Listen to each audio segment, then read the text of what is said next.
Welcome back to another episode of Curry Nights, where we learn to cook the world's best curry dishes. This is my take on saag aloo, made the British Indian way, but in a way that's light enough for everyday eating. I find that a bashed up green pepper gives the curry depth of flavour, pound them into a paste with chilies, ginger and garlic.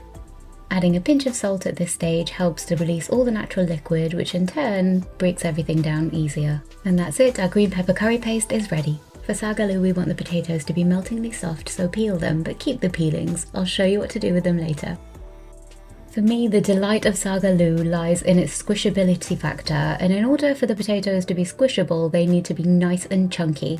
If you boil the potatoes in salted turmeric water, they take on a golden colour and great flavour. Cook these for 15 to 18 minutes until they are really nice and soft, but the cooking time really depends on how large you cut your potatoes. Look how golden they are. The turmeric we added to the water has really worked the magic.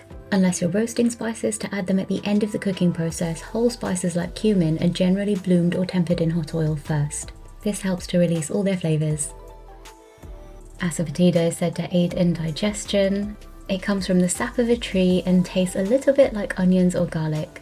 A must-have for your spice cupboard if you're cooking Indian food regularly. This is the closest flavour match I could get to a good British Indian takeaway without having to cook a mountain of onions or make a separate base gravy, which is what most UK curry houses use. Instead, this version relies on a fresh homemade pepper curry paste, onions, tomatoes and a handful of spices.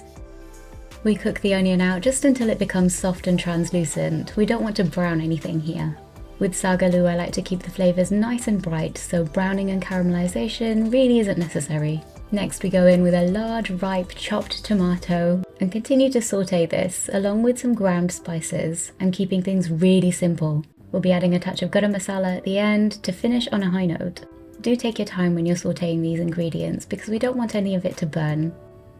Keep the heat at a medium level and stir all the time. If you feel as though your mixture is burning, you can add a splash of water. When the tomatoes and onions have softened enough, you'll notice that it takes on a curry paste sort of feel.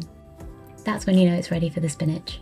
In Hindi, saag simply refers to leafy greens. In this case, we're using spinach, which is specifically called palak, so you could say it's palak aloo, but it's never called this on UK menus.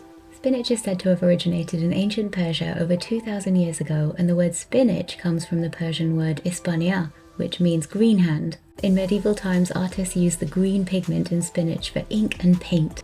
Around here, food is a different kind of art, so let's finish this up with some garam masala and our potatoes. Before I do that, and this step is completely optional, I like to go in with my hand blender or immersion blender and give the curry a little bit of a zap.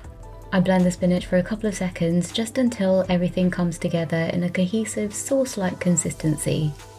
Do it slowly to get the exact consistency you want. The reason why this is a great idea is because the spinach will then coat every piece of potato without anything kind of hanging off. We want the sauce to envelop every last nugget of potato. You can blend as much or as little as you like. Some delicious, warming, homemade garam masala finishes this off beautifully.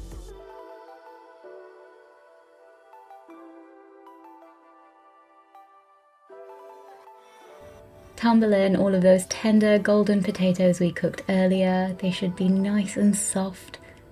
Give everything a stir and heat it through for around 5 minutes, just to make sure everything is piping hot before you take it to the table.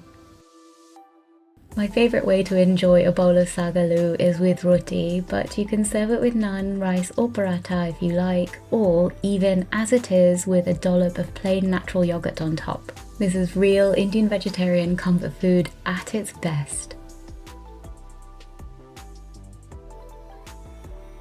This is ready to serve, topped with some potato crispies made by frying the peelings that we reserved earlier. Incredible, delightful, and this may just ruin Indian takeaways for you forever. Sorry. Not sorry. If you liked this video and want to learn more about making the most delicious curries of the world, don't forget to subscribe and hit the like button before you leave. See you next curry night!